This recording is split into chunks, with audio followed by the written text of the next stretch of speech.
नमस्कार दोस्तों। हरिवंश राय बच्चन की एक कविता है। मैं यादों का किस्सा खोलूं तो कुछ दोस्त बहुत याद आते हैं। मैं गुजरे पल को सोचूं तो कुछ दोस्त बहुत याद आते हैं। अब जाने कौन सी नगरी में आबाद है जाकर, मुद्दत से मैं देर रात तक जागूं तो कुछ दोस्त बहुत याद आते हैं। बिल्कुल याद आते हैं। आज हमें दोस्त के रूप में श्रीमती इंदिरा गांधी याद आती हैं, पंडित जवाहरलाल नेहरू याद आते हैं। हमें उस दोस्त के रूप में राजीव गांधी याद आते हैं। हमें दोस्त के रूप में डॉक्टर मनमोहन सिंह याद आते हैं। हमें याद आते हैं वो तमाम पुरोधा जिन्होंने देश को बनाया, देश को जोड़ा, देश को इज्जत दी। लेकिन आज आज वह देश जिसका संविधान उसे लिखता है कि संप्रभुता संपन्न राष्ट्र बनाने का जहां हम संकल्प लेते हैं, उसकी प्रस्तावना में लिखते हैं, वही हम एक गुलाम राष्ट्र बन जाते हैं। बिल्कुल इसके आज उदाहरण देखने को मिले। एक कहावत है, एक अंधा दूसरे अंधे को रेवड़ी बांट रहा है। जी हां, कुछ ऐसा ही देखने को मिला जब नरेंद्र मोदी अमेरिका की यात्रा पर माय फ्रेंड ट्रम्प से मिलने पहुंचे। जी हां, तो वो दोस्त याद आ रहे थे, वो दोस्ती याद आ रही थी। और उस दोस्ती की याद में नरेंद्र मोदी ने उन्हें एक पुस्तक भेंट की और उस 320 पेज की उस पुस्तक में जो उन्होंने गिफ्ट की, उसमें नमस्ते ट्रम्प कार्यक्रम का जिक्र था, हाउडी मोदी का जिक्र था। और उसमें जिस तरह से गुणगान हुआ था, याद दिलाया गया था उन दो किताबों के जरिए कि ट्रम्प जी, आप मेरे इतने अच्छे दोस्त हो, मैंने आपके लिए 100 करोड़ से अधिक खर्च कर दिए थे। तब ट्रम्प उस पुस्तक पर लिखते हैं, मिस्टर प्राइम मिनिस्टर, आप ग्रेट हो, you are great. Narendra Modi आप ग्रेट हो ये नहीं लिखा, प्राइम मिनिस्टर ग्रेट हो, क्योंकि नरेंद्र मोदी का अस्तित्व प्राइम मिनिस्टर में विलुप्त हो चुका है। जी हां, यह क्यों कह रहा हूं? क्योंकि प्राइम मिनिस्टर जैसे बड़े पद पर बहुत बड़े लोग बैठते थे, जिन्हें हम पंडित जवाहरलाल नेहरू के तौर पे कभी जानते हैं, कभी लाल बहादुर शास्त्री के तौर पे जानते हैं, कभी श्रीमती इंदिरा गांधी के तौर पे जानते हैं, कभी राजीव गांधी के तौर पे जानते हैं और कभी डॉक्टर मनमोहन सिंह के तौर पे जानते हैं। कुछ बहुत अटल बिहारी वाजपेयी को भी मानते हैं। और नरेंद्र मोदी तो इतने छोटे हैं कि उसी में विलुप्त हो गए। उसको यदि हटा दिया जाए तो नरेंद्र मोदी का कोई अस्तित्व ही नहीं मिलेगा। जी हां, यही सत्य है। क्यों यह बात कह रहा हूं, यह कहना चाहूंगा। नरेंद्र मोदी ने पूछा, बांग्लादेश का क्या करना है सर?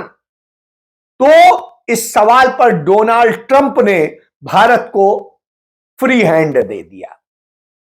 यानी श्रीमती इंदिरा गांधी ने यदि पूछा होता, निक्सन जी मैं क्या करूं पूर्वी पाकिस्तान का, कहते आप घर बैठिए। इंदिरा गांधी ने कहा मैं पाकिस्तान के 2 टुकड़े कर रही हूं। उन्होंने कहा यदि ऐसा किया तो मैं अपना 7वां बेड़ा भेज रहा हूं, आपको तबाह कर दूंगा। इंदिरा गांधी ने कहा 7वां, 70वां भेज दीजिए। भारत किसी का आदेश नहीं मानता। और उन्होंने पाकिस्तान के 2 टुकड़े किए और फिर पूर्वी पाकिस्तान को एक अलग देश बना दिया।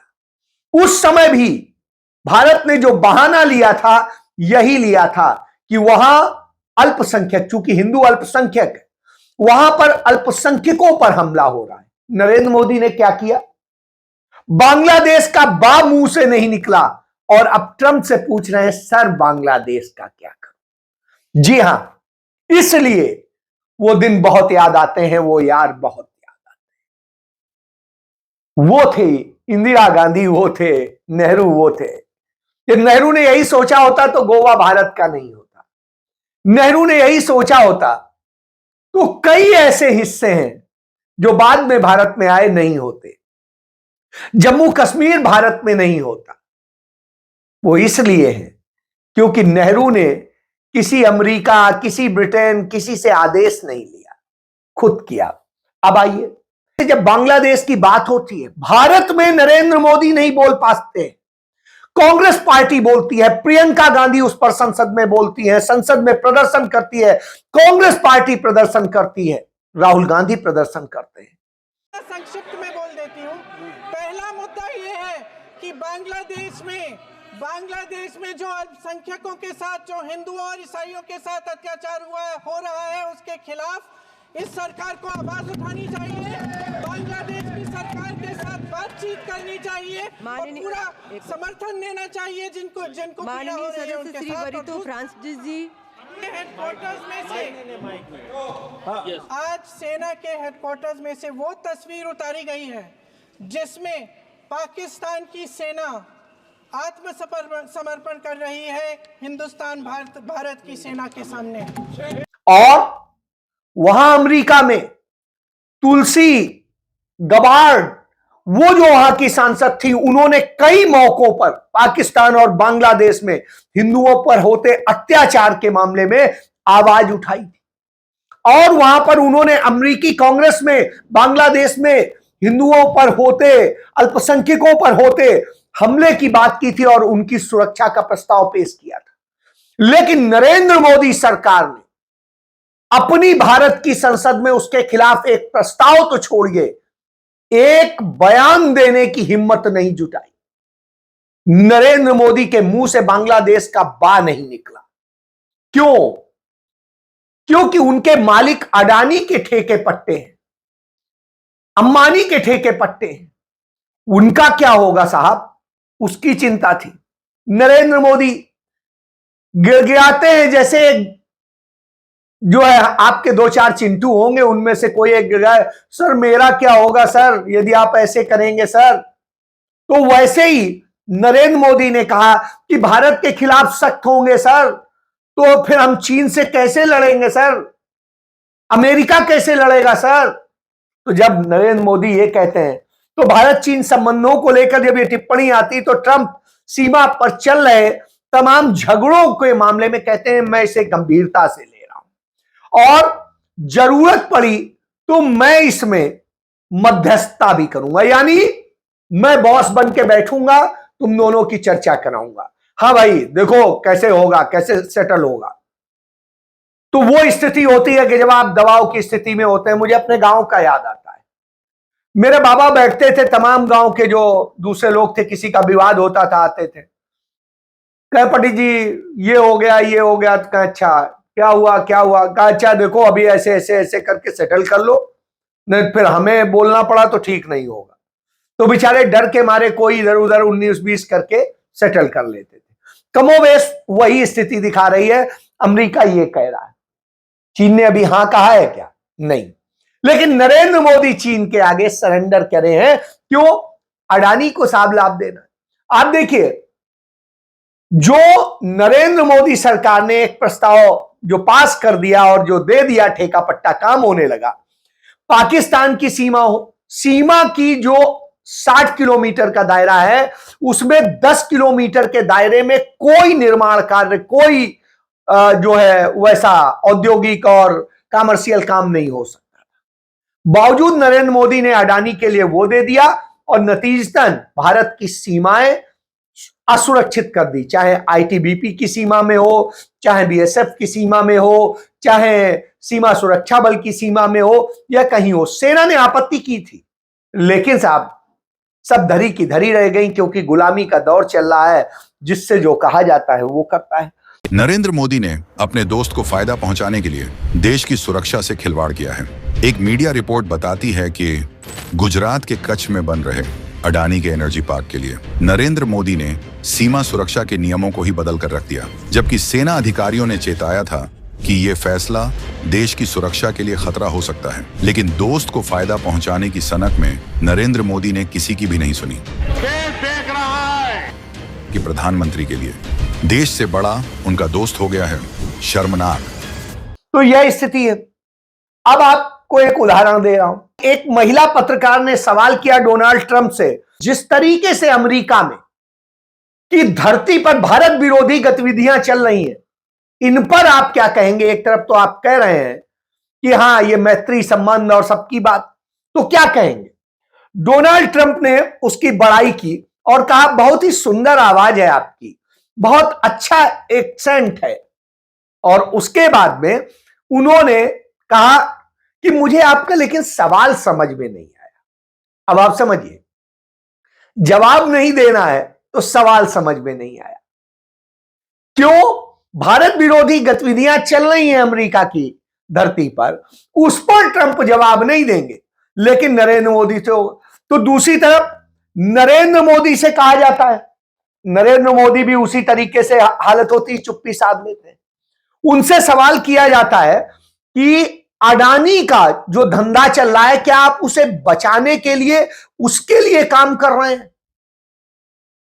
तब नरेंद्र मोदी पहले तो एकदम से सकपका जाते हैं, फिर जवाब देते हैं भारत एक लोकतांत्रिक देश है, भारत विश्व बंधुत्व पर बात करता है और ये करता है। फिर तब तक उन्हें जवाब सूझा होगा, टेलीप्रॉम्प्टर पे धीरे से आ गया होगा जवाब, तो तुरंत बोले कि अडानी का मामला, अडानी का नाम नहीं लिया, का यह मामला एक व्यक्तिगत मामला है।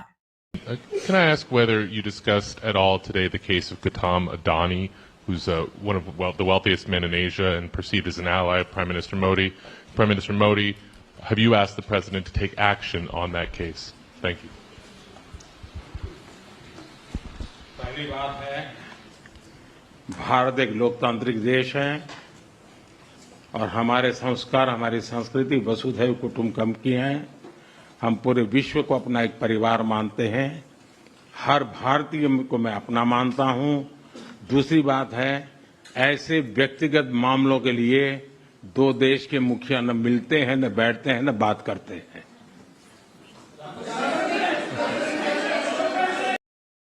अब भैया, अडानी की लूट व्यक्तिगत मामला है, अडानी का भ्रष्टाचार व्यक्तिगत मामला है, और क्या है इसको आप समझिए। और हालत ये होती है, डोनाल्ड ट्रंप से मिलने के पहले डोनाल्ड ट्रंप निर्देश देते हैं कि पहले आपको मिलना पड़ेगा किससे?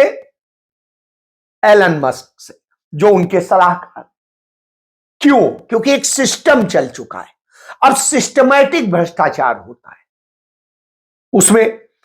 तो नरेंद्र मोदी जैसा कह ही रहे हैं कि रिश्वतखोरी हो, देश की संपत्ति लूटना हो, सब कुछ हो, राष्ट्र के नाम पे विश्वासघात हो, ईमानदार जवाबदेही ना हो, तो यह व्यक्तिगत मामला है।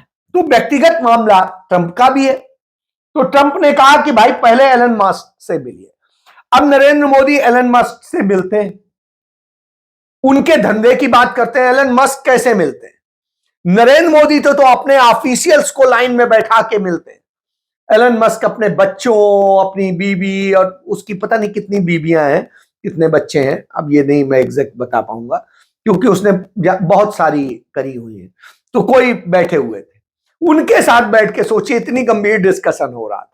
जब वो पास कर देता है, तब नरेंद्र मोदी जाकर के मिलते हैं ट्रंप से। वाशिंगटन डीसी में जब वो मिले उनसे, तो उन्होंने कहा कि बहुत अच्छी बैठक हुई एलन मस्क से, विभिन्न मुद्दों पर चर्चा हुई, जिसमें अंतरिक्ष, गतिशीलता, प्रौद्योगिकी और नवाचार जैसे विषय शामिल हैं। तब डोनाल्ड ट्रंप कहते हैं कि भारत में दुनिया के मुकाबले भारत में व्यापार सबसे मुश्किल जगह है, यानी भारत व्यापार के लिए सबसे मुश्किल जगह है दुनिया में। एलन मस्क के साथ चर्चा के बाद यह बात सामने आई है। तो जब वो मीडिया के सामने यह बात कहते हैं, इसका मतलब जो राहुल गांधी बार बार कहते रहे हैं वही सत्य है कि आप एलन मस्क के लिए जो काम करते हैं और एलन मस्क के हिसाब से चलते हैं, तो यही है। राहुल गांधी ने उस पर सवाल भी उठाया कि देश में सवाल पूछो तो चुप्पी साध जाते हैं, विदेश में सवाल पूछो तो निजी मामला बता देते हैं। अमेरिका में मोदी जी ने अडानी के भ्रष्टाचार पर पर्दा डाल दिया। जब मित्र का जेब भरना मोदी के लिए राष्ट्र निर्माण है, तब रिश्वतखोरी और देश की संपत्ति लूटना व्यक्तिगत मामला बन जाता है। बिल्कुल सही कही राहुल गांधी ने बात, यही स्थिति है। और इसी कारण देश की यह दुर्दशा है, देश की यह हालत है। और अंधभक्तों को तो समझ में नहीं आता है। इस देश का मीडिया तो मोदी का कैसे गुणगान करे उसके लिए लगा रहता है। और मोदी ने वही किया कि ट्रंप की चाटुकारिता में वह पुस्तक भेंट करी। चलिए भाई, आपने भेंट कर दी, लेकिन यहां देश के भीतर कांग्रेस पार्टी के राष्ट्रीय अध्यक्ष और राज्यसभा में नेता प्रतिपक्ष मल्लिकार्जुन खड़गे ने सवाल उठा दिया मणिपुर को लेकर के। उनका साहब 11 साल से देश में आपकी सरकार है और पिछले 8 साल से मणिपुर में आपकी सरकार है, और इस दौरान ही ये सारे बुरी स्थितियां मणिपुर में हुई हैं। 300 से अधिक लोग मारे जा चुके हैं, हजारों लड़कियों के साथ रेप, गैंगरेप सब हो चुका है, और तमाम तरह के संकट खड़े। ये सब किसके समय में हुए? आपके। अब आप जवाबदेही से बचने के लिए वहां राष्ट्रपति शासन लगा देते हैं। आप जवाबदेही से बचने के लिए कि वहां घुसपैठ कैसे हो रही, सीमा तो आपके अंडर में है 11 साल से, तो आप यह कर देते हैं। अपनी नाकामी पर पर्दा डालने का इससे बड़ा और सबूत ही कोई नहीं हो सकता। यानी आपकी डबल इंजन की सरकार इतनी भ्रष्ट, इतनी निकम्मी थी कि इसके कारण यह हालत हुई। यही तो सबूत। तो हर चीज का सबूत खुद नरेंद्र मोदी दे देते हैं, क्योंकि उनकी नाकामियां यह बता देती हैं कि मोदी ने भारत को कहां पहुंचा दिया है। और दुनिया के सामने ये नाकामियां व्यक्तिगत विषय बन जाती हैं। तो अब आप सोचिए, जब ये सब व्यक्तिगत विषय हैं तो आप व्यक्तिगत में मस्त रहिए, खुश रहिए, पुराने दिन याद कर लीजिए, पुराने दोस्तों को याद कर लीजिए जो इस देश के दोस्त होते थे। वो किसी व्यक्ति के दोस्त नहीं होते, वो देश के लिए दोस्ती करते थे। पंडित नेहरू अमेरिका जाते थे तो देश के लिए दोस्ती करते थे, देश को सम्मान मिलता था। वो रसिया जाते थे, देश के लिए दोस्ती करते थे, देश को लाभ मिलता था। वो जहां भी गए देश के लिए गए। फिर इंदिरा गांधी ने देश के लिए संबंध बनाए और देश के लिए संबंध तोड़े। राजीव गांधी भी वही थे, मनमोहन सिंह जी भी वही थे। लेकिन आप क्या है? आप तो अडानी के लिए, अडानी के नौकर के तौर पे तमाम देशों में धंधा मांगते, उनके लिए कृपा मांगते जाते हैं। और इतने डरपोक हैं कि आपके राष्ट्रीय सुरक्षा सलाहकार अजीत डोभाल आपके साथ फ्रांस तक जाते हैं, लेकिन डर के मारे अमेरिका नहीं जाते हैं कि कहीं अमेरिका उतरे और वहां वारंट जारी है तो हम गिरफ्तार हो जाएं। अब आप सोच लीजिए क्या दशा है। तो इस दशा का इंतजार कीजिए कि क्या हाल कर दिया है इस देश का। जय